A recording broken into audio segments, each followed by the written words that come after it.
आज मंत्रिमंडळाच्या बैठकीमध्ये नियमितपणाने काही विभागांचे प्रस्ताव त्या ठिकाणी आले, त्याला मंत्रिमंडळाने मान्यता दिली। मग त्यात महसूल विभागाचे असतील किंवा नव्याने महाराष्ट्राने आणि महायुतीच्या सरकारने एक निर्णय घेतलेला आहे की आपल्या ज्या महाराष्ट्रातल्या नद्या आहेत या प्रदूषणमुक्त करण्याच्या दृष्टिकोनातून एक चांगल्या पद्धतीचा निर्णय आज मंत्रिमंडळाच्या बैठकीमध्ये घेण्यात आला। खरं तर आज काल 31 मार्च रोजी महिला व बाल विकास विभागाअंतर्गत महायुतीच्या सरकारच्या वतीने जी मुख्यमंत्री माझी लाडकी बहीण योजना सुरू आहे त्याची ई-KYCच्या संदर्भातली मुदत ही काल 31 मार्च रोजी त्या ठिकाणी संपली।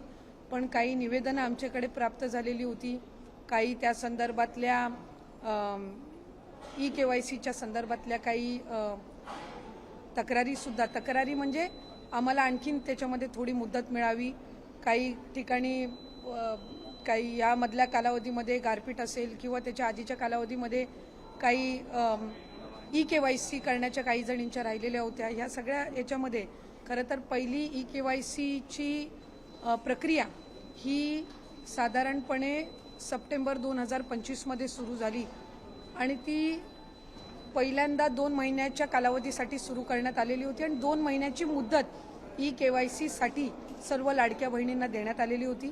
पण त्यानंतर राज्याचे मुख्यमंत्री देवेंद्र फडणवीस साहेब, उपमुख्यमंत्री शिंदे साहेब आणि तत्कालीन उपमुख्यमंत्री अजितदादांच्या सूचनेनुसार ती मुदत 31 डिसेंबरपर्यंत वाढवण्यात आलेली होती। त्यानंतर सुद्धा काही सूचना आल्या की ई-KYC करत असताना काहींनी चुकीचे ऑप्शन निवडले, काहींनी ई-KYC भरून सुद्धा त्यांना काही तांत्रिक बाबींमुळे त्याच्यामध्ये लाभ हा मिळत नव्हता, त्यात काही चुकीचे ई-KYCच्या फॉर्ममध्ये ऑप्शन त्यांनी निवडले गेल्यामुळे त्यांना पुन्हा एकदा 31 मार्चपर्यंतची मुदत देण्यात आली। ती मुदत ही आता या महिन्याच्या कालावधीपर्यंत आम्ही वाढवत आहोत, म्हणजे 30 एप्रिलपर्यंत ती मुदत ही राज्याचे मुख्यमंत्री देवेंद्र फडणवीस साहेब, उपमुख्यमंत्री शिंदे साहेब आणि उपमुख्यमंत्री सुनेत्रा काकींच्या सूचनेनुसार ती वाढवण्यात येत आहे। त्यामुळे आपल्या माध्यमातून सर्व लाडक्या बहिणींना विनंती राहील की ही जी अंतिम संधी ही आपलं काही ई-KYC करत असताना जी काही चूक झालेली असेल त्या दुरुस्तीसाठी ही देण्यात आलेली आहे आणि 30 एप्रिलपर्यंत ही मुदत ही महायुतीच्या सरकारच्या वतीने आदरणीय मुख्यमंत्री फडणवीस साहेब, शिंदे साहेब आणि सुनेत्रा काकी यांच्या सूचनेनुसार ही आम्ही वाढवत आहोत। एक महत्त्वाचा प्रश्न असा आहे की महिला बाल विकास मंत्री आहात, खराचं प्रकरण ज्या पद्धतीने वाढत आहे तुम्ही काही बोलत नाही अशी टीका वारंवार विरोधक नाही। खरं तर ही टीका अतिशय दुर्दैवी आहे, कारण मी ज्या वेळेला हे प्रकरण झालं त्यावेळेला सर्वात पहिले या संदर्भातले प्रतिक्रिया देणारे जे काही मोजकी जण होती त्याच्यातली मी एक होती। या अतिशय घृणास्पद आणि निंदनीय प्रकार आहे आणि याचं समर्थन किंवा या संदर्भामध्ये वेगळी काही भूमिका घेण्याचं काही कोणाचाच दृष्टिकोन किंवा त्याबद्दल काही हे असावी अशाचं काही कारण नाही। मी त्यावेळेलाही स्पष्टपणाने म्हटले होते की राज्याचे मुख्यमंत्री देवेंद्र फडणवीस साहेबांनी या संबंध प्रकरणामध्ये एक SIT स्थापन केलेली आहे, त्याचा संपूर्ण जे काही त्या SITचे जे इन्चार्ज आहेत या एक महिला अनुभवी पोलीस अधिकारीच त्या ठिकाणी दिलेले आहेत आणि जी राज्याचे मुख्यमंत्री देवेंद्र फडणवीस साहेबांची भूमिका आहे त्यांच्या मंत्रिमंडळातलीच मी एक सदस्य आहे। त्याच्यामुळे जी मुख्यमंत्र्यांची भूमिका तीच मंत्रिमंडळातली मंत्री म्हणून ही त्या ठिकाणी माझी भूमिका। त्यामध्ये एक गोष्ट आहे की ज्या महिलांवर त्याच्यामध्ये अन्याय झाला, ज्या पीडित महिला आहेत यांना न्याय देणं, यांना न्याय मिळणं हा त्याच्यातला मूळ आणि प्रामुख्याचा मुद्दा आहे आणि त्या संदर्भामध्ये आम्ही मुख्यमंत्री महोदयांनाही विनंती केली, एक महिला म्हणूनही केली, एक लोकप्रतिनिधी म्हणूनही केली आणि महिला व बाल विकास विभागाची मंत्री म्हणूनही केली की त्या पीडित महिलांना न्याय मिळाला पाहिजे एक, आणि त्याच्यामध्ये जे कोणी दोषी असतील त्यांना कठोरातली कठोर शिक्षा ही त्या ठिकाणी झाली पाहिजे। मंत्री नरहरी झिरवाळ दिसले नाहीत कॅबिनेटमध्ये, त्यांच्याबद्दल पण त्यांच्यावर राजीनाम्याचा दबाव आहे का? नाही, मला म्हणजे पक्षांतर्गत किंवा अशा पद्धतीनं कुठेही त्या संदर्भातली चर्चा आज आमच्या कॅबिनेटच्या पूर्व बैठकीमध्ये झाली नाही। त्या संदर्भामध्ये सुद्धा राज्याचे मुख्यमंत्री देवेंद्र फडणवीस साहेबांनी झिरवाळजींना हे त्यांनी सूचना दिलेल्या आहेत की जो काही प्रकार असेल त्या संदर्भातली त्यांनी रीतसर तक्रार ही पोलिसांमध्ये करावी, त्यानुसार त्यांनी केलेली आहे. त्या संबंध व्हिडिओज त्या सगळ्या प्रकरणाची शहानिशा झाल्याच्या नंतर माननीय मुख्यमंत्री महोदय फडणवीस साहेब असतील आणि आदरणीय आमच्या नेत्या सुनेत्रा काकी असतील हे त्या संदर्भातला योग्य तो निर्णय घेतील.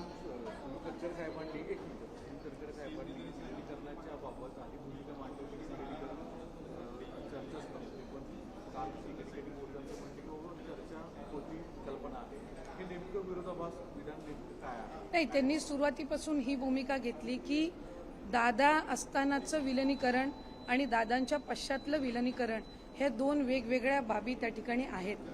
सुरुवातीच्या कालावधीमध्ये जो काही संबंध आवाज करण्यात आला विलिनीकरण दादांची शेवटची इच्छा, त्यावेळेला खऱ्या अर्थानं दादांचा झालेला अपघात, त्या सगळ्या संबंध परिस्थितीमध्ये लगेचच विलिनीकरणाची जी चर्चा सुरू झाली त्याच्यातून एक संभ्रमाचं वातावरण हे त्यानिमित्ताने झालं. आणि जसं त्या म्हणजे आदरणीय पवार साहेबांच्या राष्ट्रवादी काँग्रेस पक्षाच्या नेत्यांमध्ये एक संघटितपणाने त्या संदर्भामध्ये चर्चा झालेली होती, तशा पद्धतीनं संघटित चर्चा ही राष्ट्रवादी काँग्रेस पक्षाच्या अजितदादांच्या पक्षामध्ये झालेली नव्हती. या संदर्भामध्ये त्यांनी त्यावेळेला ही भूमिका स्पष्ट केली. आणि काल परवामध्ये झालेल्या त्यांच्या याच्यामध्ये त्यांनी सांगितलं की कुणीही आदरणीय सुनेत्रा काकींना दादांच्या पश्चात राष्ट्रीय अध्यक्ष म्हणून करा, त्यांच्या नेतृत्वामध्ये आपण सगळे एकत्रितपणाने काम करू, अशा पद्धतीची काही भूमिका त्यावेळेला आली नाही. त्यामुळे एक संभ्रमतेचं वातावरण हे दोन्ही बाजूनी तयार झालं. विकास लवांडे म्हणतात की दुटप्पी भूमिका आहे सुनील तटकरे यांची. नाही, त्यांची भूमिका त्यांनी बघावी. खरं तर मला म्हणजे एक आश्चर्यही वाटतं, एक कुतूहलही मला त्या बाबतीतलं आहे की ते एका वेगळ्या पक्षाचं प्रतिनिधित्व करतात, आम्ही एका वेगळ्या पक्षाचे कार्यकर्ते आहोत.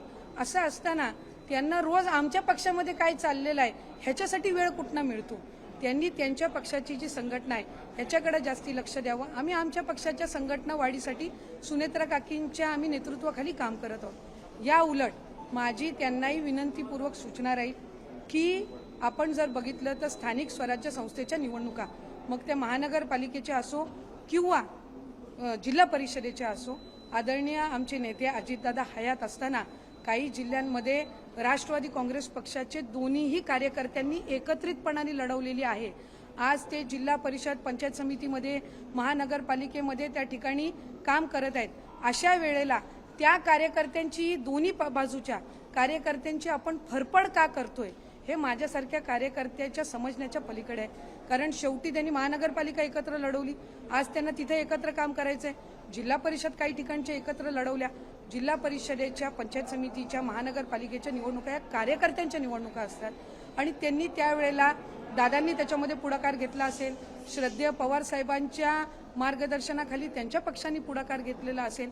अशा वेळेला ह्या सगळ्या भूमिका आणि एकमेकांवर वेगवेगळे आरोप प्रत्यारोप करून आपण त्या लोकप्रतिनिधींची जे स्थानिक पातळीवर काम करतात किंवा कार्यकर्ते यांची फरफड ही कुठल्याही पक्षांनी का करावी हे माझ्यासारख्या कार्यकर्त्याच्या समजण्याच्या पलीकडचा विषय. पवार यांनी एक मोठा आरोप केला. ते म्हणतात की खरात याने एका मोठ्या नेत्याच्या आणि अजितदादा पवार यांच्या फोटोवर फुली मारले, जे धागेदोरे ते थेट अजितदादा यांच्या अपघाताशी जोडण्याचा प्रयत्न असं वाटतंय. खरं तर हा महाराष्ट्र पुरोगामी महाराष्ट्र म्हणून ओळखला जातो, विकसित महाराष्ट्र म्हणून ओळखला जातो. खरातांचं झालेलं प्रकरण हे अतिशय निंदनीय आहे, एकदम निंदनीय. त्याचं समर्थन किंवा त्याची बाजू किंवा काय हे कोणीही कुठल्याही बाजूनी घेण्याचं काही कारण नाही. आम्ही सगळेच मग कुठल्याही पक्षाचे असो, आज लोकप्रतिनिधी म्हणून मी असेल, त्यांच्या पक्षाचे काही असतील, त्यानंतर शिवसेनेचे दोन्ही बाजूचे काही असतील, काँग्रेसचे असतील का भारतीय जनता पक्षाचे असतील, कुठलाही नेता यांनी कुठल्याही घटनेचं समर्थन हे केलं नाही. एक आहे की सगळ्याच राजकीय मंडळींना सर्व पक्षाच्या हा एक धडा आहे की पुरोगामी महाराष्ट्रामध्ये आपण वावरत असताना एखाद्या कुठल्याही गोष्टीच्या आपण कुठल्याही बाबतीमध्ये एक सल्ला घेणं किंवा वेगवेगळ्या पद्धतीनं म्हणजे आपण त्यांच्याकडे एक बोलतो ना काय पुढचं जाणून घेण्याच्या दृष्टिकोनातून असेल किंवा काय असेल, ह्या सगळ्या बाबतीतला हा सगळ्याच राजकारण्यांना मिळालेला एक धडा आहे. पण या आपल्या माध्यमातून मला आणखीन एक सांगायचं आहे की वेगवेगळे फोटो याच्यामध्ये आले, वेगवेगळ्या नेत्यांचे फोटो आले, वेगवेगळ्या राजकीय पक्षातले ते होते. कुठल्याही राजकीय पक्षातल्या नेत्यांनी त्यांनी जे कृत्य केलंय त्याचं समर्थन केलं का, त्याची बाजू कोणी मांडली का? नाही. याचा अर्थ असा की वेगवेगळ्या सार्वजनिक कार्यक्रमांमध्ये त्यांची भेट झालेली असेल. याचा अर्थ असा नाही की हे जे निंदनीय प्रकरण झालेलं आहे याचं कोण समर्थन करतं का हे त्यांना माहिती होतं. त्याच्यामुळे याच्यामध्ये पडण्यापेक्षा आज राज्याचे मुख्यमंत्री देवेंद्र फडणवीस साहेबांनी SIT जी स्थापन केलेली आहे त्या चौकशीमध्ये ज्या काही गोष्टी आहेत त्या शहानिशा होतील. आज बघितलं कोणी महिला कुठल्याही पक्षाचे असो कुठल्याही यांच्यावर आरोप करत आहेत. कोण रश्मी वहिनींचं नाव घेतं, कोण इथं नीलमताईंचं नाव घेतं, कोण माझ्याही संदर्भामध्ये मी भूमिका स्पष्टपणाने मांडत नाही ह्या संदर्भामध्ये नाव घेतं. त्यामुळे ह्या सगळ्या ह्याच्यामध्ये आपापसातली बदनामी करण्यापेक्षा एक राजकीय एक विचारधारा किंवा एक महाराष्ट्राची विचारधारा म्हणून सगळ्या पक्षांचे यांनी वेगवेगळ्या सार्वजनिक कार्यक्रमांमध्ये त्यांना भेटले असतील. याचा अर्थ असा होत नाही की या निंदनीय घटनेची कोणाला माहिती होती किंवा हा जो प्रकार सगळा याबद्दल कोणाला माहिती होती. जर माहिती असती तर कुठलाही महाराष्ट्रातला राजकारणी हा त्यांना भेटला नसता याची मला एक लोकप्रतिनिधी म्हणून खात्री. राहुरी विधानसभेमध्ये आता भाजप आणि अक्षय कटेले यांना उमेदवारी दिलेली आहे.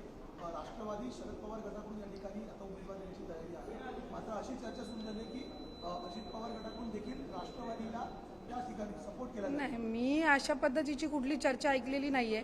आम्ही महायुतीमध्ये आहोत. त्यामध्ये भारतीय जनता पक्ष, राष्ट्रवादी काँग्रेस पक्ष, अजितदादा आणि त्याचबरोबर शिवसेना एकनाथ शिंदे साहेबांच्या नेतृत्वाखाली आणि आणखीन आमचे घटक पक्षही आहेत. ही महायुती आहे. जशी बारामतीची पोटनिवडणूक आहे ज्याच्यामध्ये आदरणीय सुनेत्रा काकी या राष्ट्रवादी काँग्रेस पक्षाच्या उमेदवार जरी असल्या तरी त्या महायुतीच्या उमेदवार आहेत ज्याचा उल्लेख आदरणीय फडणवीस साहेबांनी केला. तशाच पद्धतीनं राहुरी ही महायुती म्हणून त्या ठिकाणी आम्ही लढवण्याच्या दृष्टिकोनातून पावलं उचलत आहोत. आज दोन गंभीर आरोप केलेले आहेत. एक म्हणजे नरेश अरोरांबाबत की नरेश अरोरांच्या सल्ल्यानुसार काही आमदारांचं निगेटिव्ह मार्किंग करते अजितदादांकडे तिकीट कापण्याचा प्रयत्न अरोरांनी केला होता. दुसरा गंभीर आरोप असा आहे की भाजपसोबत कुठेतरी त्यांची हात मिळवली होती म्हणून कमी जागा पदरात पाडून घेण्याचा सल्ला त्यांनी दादांना दिला. नाही, मला असं वाटतं की अमोलजी हे आमचे सहकारी राहिलेले आहेत. विधान परिषदेमध्ये त्यांनी 6 वर्ष आदरणीय अजितदादांनी त्यांना त्या ठिकाणी संधी दिली. ते वेळोवेळी पक्षाच्या वतीने सुद्धा भूमिका त्या ठिकाणी मांडत आलेले आहेत. जर दादांच्या म्हणजे सूचनेनुसार दादांच्या मार्गदर्शनाखाली एखादी जर एजन्सी पक्षाच्यासाठी कॅम्पेनिंग करण्यासाठी निवडली त्यावेळेला गेलेली असेल आणि त्या संदर्भामध्ये त्यांच्या काही शंका कुशंका असतील जर त्यांच्या मनामध्ये पक्षाच्या हिताच्या दृष्टिकोनातून पक्षाच्या पुढच्या वाढीच्या दृष्टिकोनातून तर मला खात्री आहे की आदरणीय सुनेत्रा काकी असतील आदरणीय पारदादा असतील हे त्यांना ज्या काही त्यांच्या शंका कुशंका असतील अमोलजींच्या याचं निरासन ते निश्चितपणाने करतील. परत एकदा हे काम देण्याबाबत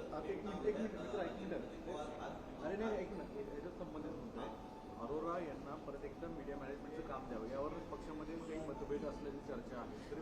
नाही, मला वाटतं काय की वेगवेगळ्या पद्धतीनं वेगवेगळ्या शंका कुशंका ह्या एका कॅम्पेन एजन्सीच्या बद्दलच्या त्या ठिकाणी रंगवल्या जात आहेत. त्याच्याहीपेक्षा महत्त्वाचे विषय आज राज्यामध्ये आहेत. आज राष्ट्रवादी काँग्रेस पक्ष म्हणून दादांच्या पश्चात पक्ष कसा आदरणीय सुनेत्रा काकींच्या नेतृत्वाखाली विस्तारित करावा असा मोठा प्रश्न आमच्यासमोर असताना एका एजन्सीच्या ह्याच्यावर शंका कुशंकावर आम्ही किती वेळ घालवायचा आणि ती ठेवायची नाही ठेवायची काय करायचं याबाबत आमच्या नेत्या म्हणून सुनेत्रा काकी निर्णय घेतील.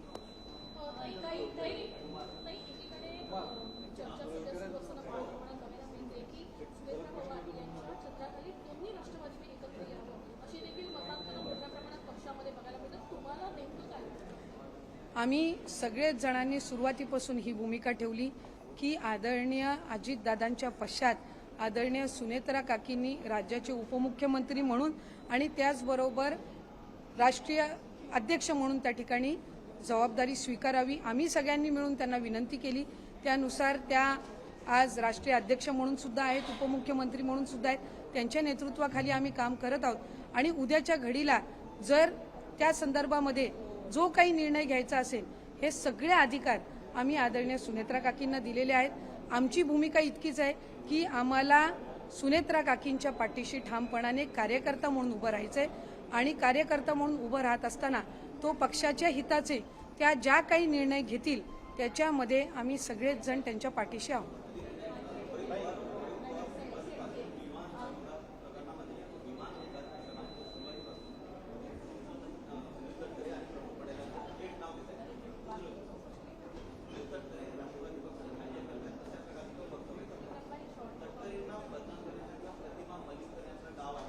नाही, 100% त्याच्यामध्ये काही दुमत असण्याचं कारण नाही. कारण आज राष्ट्रीय अध्यक्ष कोण आहे? आदरणीय सुनेत्रा काकी आहेत. प्रदेश अध्यक्ष तटकरे साहेब दादा असताना नव्हते का? तर त्याही वेळेला प्रदेश अध्यक्ष होते आणि आत्ताही आदरणीय सुनेत्रा काकींच्या मार्गदर्शनाखाली, त्यांच्या नेतृत्वाखाली ते प्रदेश अध्यक्ष म्हणून आहेत. आदरणीय अजितदादांच्या झालेल्या दुर्दैवी अपघाताची घातपात आहे का अपघात आहे याची चौकशी व्हावी असं आदरणीय सुनेत्रा काकी उपमुख्यमंत्री झाल्यानंतर पहिलं पत्र जर आमच्या सगळ्यांच्या उपस्थितीमध्ये जर आदरणीय फडणवीस साहेबांना कुठलं दिलं गेलं असेल तर ते पत्र होतं की ह्याची सीबीआय चौकशी झाली पाहिजे. आज त्या संदर्भामध्ये या अधिवेशनाच्या शेवटच्या दिवशी राज्याचे मुख्यमंत्री देवेंद्र फडणवीस साहेब यांनी त्या संदर्भातलं उत्तर देत असताना सुद्धा त्यांनी नमूद केलं की राष्ट्रवादी काँग्रेस पक्षाचे म्हणजे आम्ही सगळे आमदार किमान 3 वेळा त्यांच्याकडे गेलो आणि आम्ही त्यांना ही विनंती आणि हे निवेदन दिलेलं आहे की साहेब, आमच्या नेत्याचा जो काही घात किंवा अपघात आहे याची चौकशी झाली पाहिजे, सत्यता समोर आली पाहिजे. CID असेल, CBI असेल, आणखीन कुठल्या एजन्सीज असतील, ह्या सगळ्यांचा एकत्रितपणाने अहवाल हा राज्याच्या जनतेसमोर आणि आमच्या सगळ्यांसमोर आला पाहिजे ही आम्ही विनंती केली. त्याचा उल्लेख त्यांनी त्यांच्या शेवटच्या दिवशीच्या भाषणामध्ये सुद्धा केला आणि त्यात हाही उल्लेख केला की आम्ही सगळे आदरणीय देशाचे गृहमंत्री अमित शाह साहेबांकडे सुद्धा या संदर्भातली विनंती करणार आहोत. त्यावेळेला ते स्वतः सुद्धा राज्याचे मुख्यमंत्री देवेंद्र फडणवीस साहेब सुद्धा असणार आहेत आणि ते ह्या सगळ्या गोष्टींचा जो काही तपास असेल, जे काही त्यांनी सगळं संकलन त्याचं केलेलं असेल, हे आम्ही तिकडे मांडणार आहोत. हे त्यांच्या उत्तरामध्ये त्यांनी सांगितलं. ह्यानंतर कुठलीही शंका कुशंका असण्याचं कारण नाही आणि शेवटी आम्ही, मग तटकरे साहेब असो, प्रफुल्लभाई असो, भुजबळ साहेब असो, मुश्रीफ साहेब असो, आम्ही सगळे आमदार असो, आम्ही सगळ्यांनी आमचा नेता गमावला. ज्या नेत्यावर आम्ही विश्वास ठेवून, ज्याच्या पाठीशी आम्ही सगळ्यांनी त्या ठिकाणी उभं राहून आम्ही विधानसभेची निवडणूक लढवली, आम्ही सगळे निवडून आलो, ज्यांच्यासोबत आम्ही आमचं राजकीय भवितव्य आणि वैयक्तिकरित्या सुद्धा ज्यांच्यासोबत आम्ही जुडलेलो गेलेलो आहोत, यांच्या जो काही अपघात झाला याचा तपास व्हावा ही कळकळीने आमची आहे. पण आम्ही रोज ते माध्यमांसमोर बोलत नाही, कारण आम्हाला खात्री आहे की देवेंद्र फडणवीस साहेब असतील, आदरणीय पंतप्रधान नरेंद्र मोदी साहेब असतील, अमित शाह साहेब असतील, हे अजितदादांच्या या संबंध मृत्यू संदर्भामध्ये घात अपघात जे काही असेल याच्यामध्ये न्याय देण्यासाठी ते कुठेही कमी राहणार नाहीत आणि सुनेत्रा काकी सुद्धा न्याय घेतल्याशिवाय राहणार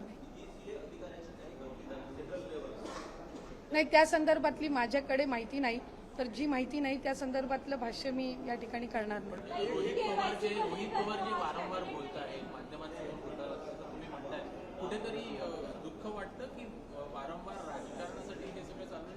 हे स्वाभाविक आहे ना, कारण शेवटी आज आपण जर बघितलं तर दादा गेल्याचं सर्वात जास्ती दुःख कोणाला आहे? तर आदरणीय सुनेत्रा काकींना आणि दादांच्या आईनं. त्या पश्चात सुद्धा आदरणीय सुनेत्रा काकींनी राष्ट्रीय अध्यक्ष म्हणून, राज्याचे मुख्यमंत्री उपमुख्यमंत्री म्हणून जबाबदारी घेतली. आम्हाला सगळ्यांना सावरून ते दादांचं स्वप्न पुढे नेण्याचं काम करत आहेत आणि अशा सगळ्या वेळेला आरोप प्रत्यारोप करून, खोटे आरोप करून सारखं त्यांना ह्या सगळ्या आदरणीय सुनेत्रा काकींच्या नेतृत्वाखालच्या असणाऱ्या राष्ट्रवादी काँग्रेस पक्षाला ह्या चौकटीमध्ये किंवा सारखं त्यांना विनाकारण ज्या कुठल्या वेगवेगळ्या आरोपांचा ह्यांनी त्यांना घेरून उत्तर द्यायला लावणं, हे काही आमच्यासारख्यांना ते काही योग्य वाटत नाही. बाकी ते त्यांची भूमिका मांडत आहेत, ते त्यांनी काय मांडावी तो त्याचा प्रत्येकाचा वैयक्तिक अधिकार आहे. आमची भूमिका ही आहे की आदरणीय सुनेत्रा काकींच्या नेतृत्वामध्ये एक कार्यकर्ते म्हणून आम्ही अजितदादांचा हा पक्ष हा अधिक कसा बळकट होईल यासाठी काम करतो. आज की कैबिनेट मीटिंग में जो है क्या कुछ महत्वपूर्ण निर्णय लिए गए ई-केवाईसी को लेकर भी? नहीं, ई-केवाईसी को लेकर ई-केवाईसी पहले हमने शुरू की सितंबर 2025 में. वो सितंबर 2025 से नवंबर तक 2 महीने के लिए ये पहले उनको पूरा जो 2 महीने का उनको समय दिया गया था. उसके बाद आदरणीय मुख्यमंत्री देवेंद्र फडणवीस सर, उपमुख्यमंत्री एकनाथजी शिंदे सर और हमारे उपमुख्यमंत्री अजित दादा के मार्गदर्शन में उनके सूचना अनुसार फिर उसको 31 दिसंबर तक हमने एक्सटेंशन दिया.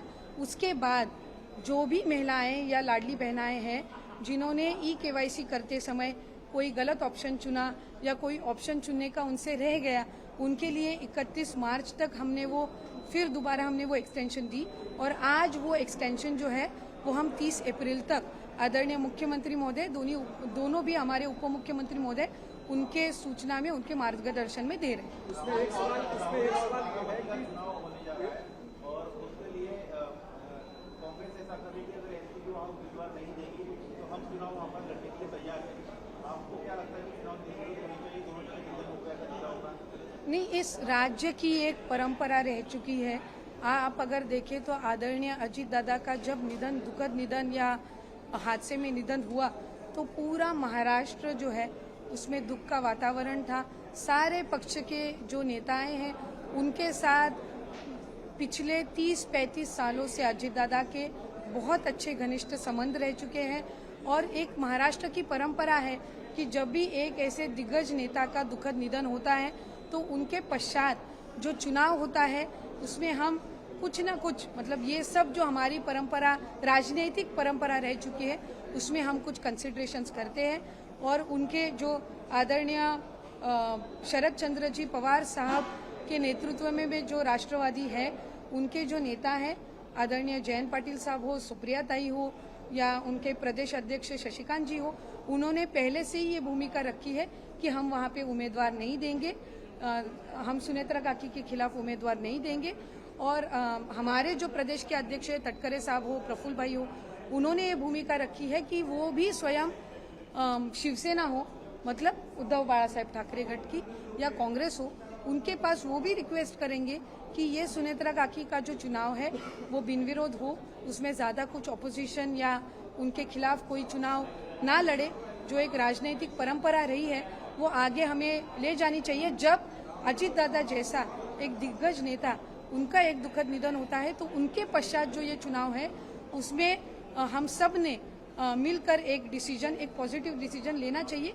ये हमारी तरफ से एक दरखास्त रहेगी। अदिति, एक सवाल ये है कि आपने जो 30 अप्रैल तक बढ़ाई है उसमें क्या जिसका गलत KYC के कारण 2-3 महीने से पैसे अटक गए हैं, क्या जी, उसको KYC करने के बाद जी, बैकलॉग आएगा या फिर जी, उनको जिन्होंने KYC करते समय कुछ गलत ऑप्शन चूज किया है, प्रोफेशन में कुछ अलग चूज किया है या कोई कॉलम उनसे भरने का रह गया हो, उनको हम ये मौका दे रहे हैं और उनको ये मौका देने के बाद वो जो एडिशन है वो ये 30 अप्रैल तक का जो हमने एक्सटेंशन दिया है, उसके बाद जो भी उसमें एडिशन आएंगे वो कंसिडर किए जाएंगे। एक सवाल और है। संजय राउत जो है उन्होंने ट्वीट किया है, जैन मुनि जो है महारानी तारा रानी जो है जैन जी, ऐसा उन्होंने ट्वीट किया है। जैन मुनि जो है उन्होंने कहा है कि महारानी ताराबाई जो है, तारा रानी वो जो है जैन थी, ऐसा संजय राउत जी ने ट्वीट किया है। मुख्यमंत्री जी के सामने कहा है। राजधानी गतिविधी होत असतात, एकीकडे शिवाजी महाराजांसंदर्भात वक्तव्य करताना जैन मुनी यांनी काल वक्तव्य केलेलं आहे की तारा राणी या जैन होत्या, जैन राणी होत्या। मी तर कुठलाही जेवढे म्हणजे महाराजांशी किंवा या साम्राज्य पुढे जे छत्रपती संभाजी महाराज असतील, छत्रपती शिवाजी महाराज असतील, त्यानंतर छत्रपती राजाराम असतील आणि त्याचबरोबर महाराणी ताराराणी असतील, यांच्या किंवा त्याच्यानंतर आलेले छत्रपती शाहू महाराज असतील, म्हणजे छत्रपती संभाजी महाराजांचे सुपुत्र ज्यांनी साताऱ्याच्या गादीवर जे विराजमान झाले आणि कोल्हापूरला महाराणी ताराराणींनी स्थापित केले, त्या सगळ्या ह्याच्यात मी त्या कुठल्या वेगळ्या समाजाच्या होत्या असं माझ्या तरी वाचण्यात आलेलं नाही आहे। त्याच्यामुळे ऐतिहासिक ह्याच्यावर आपण भाष्य करत असताना आपण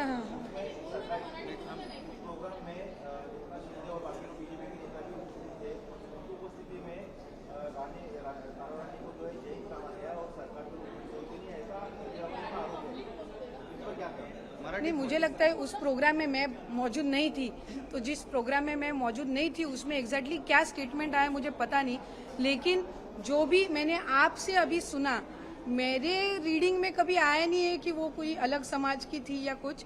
तो कौन से रेफरेंस में उन्होंने ये स्टेटमेंट किया है ये मुझे पता नहीं। महिला आयोगाचं पद रिक्त आहे। हाँ।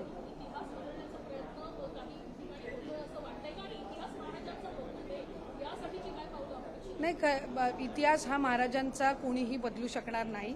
छत्रपती शिवाजी महाराज यांना आपण दैवत मानतो आणि त्यांच्या स्वराज्याची ज्यांनी ज्यांनी गादी पुढे चालवली हा आपल्यासाठी एक ऐतिहासिक एक ठेवा आहे आणि तो निश्चितपणाने बदलण्याचं मला वाटते कोणामध्ये ते सामर्थ्यही नाही आणि कोणाचा विचारही नाही. काही महिला आयोगाचं पद रिक्त आहे, हे पद नेमकं कधीपर्यंत भरलं जाणार आहे?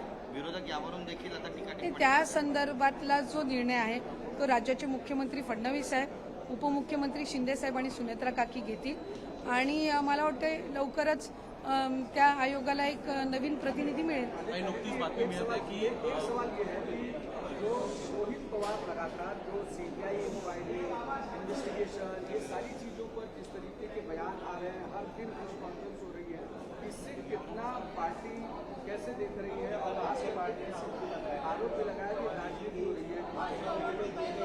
नहीं, एक मिनट ये सूरज जी ने जो 5 करोड़ और वो सब है वो अलग इशू है. वो हम दादा के हादसे के साथ हम उसको ना जुड़े, ये मुझे पहले क्लियर करना है. सबसे पहले जो रिक्वेस्ट हमारी नेता सुनेत्रा काकी ने जब वो डीसीएम बनी तब आदरणीय मुख्यमंत्री देवेंद्र फडणवीस साहब से की कि सीबीआई जांच इस पूरे मामले में होनी चाहिए. अब आदरणीय अजीत दादा है तो उनके फैमिली मेंबर्स हैं, वो अलग अलग अपनी अपनी तरीके से इस मामले में जांच हो, वो अलग अलग एजेंसी के साथ वो कम्युनिकेट कर रहे हैं, उनके साथ वो जो अपने पास इंफॉर्मेशन है वो शेयर कर रहे हैं. एक जगह पे रोहित जी होंगे, दूसरी जगह पे हमारे पार जी या जय जी होंगे, वो अपनी तरफ से शेयर करते होंगे. लेकिन सीबीआई की जांच हो, इसके अलावा सीआईडी की जांच हो और भी उसके बारे में जो एजेंसीज है उनके तरफ से जांच हो, ये सारी अलग अलग प्लेटफॉर्म से हमने भी ये रिक्वेस्ट ये आदरणीय मुख्यमंत्री महोदय के पास की है.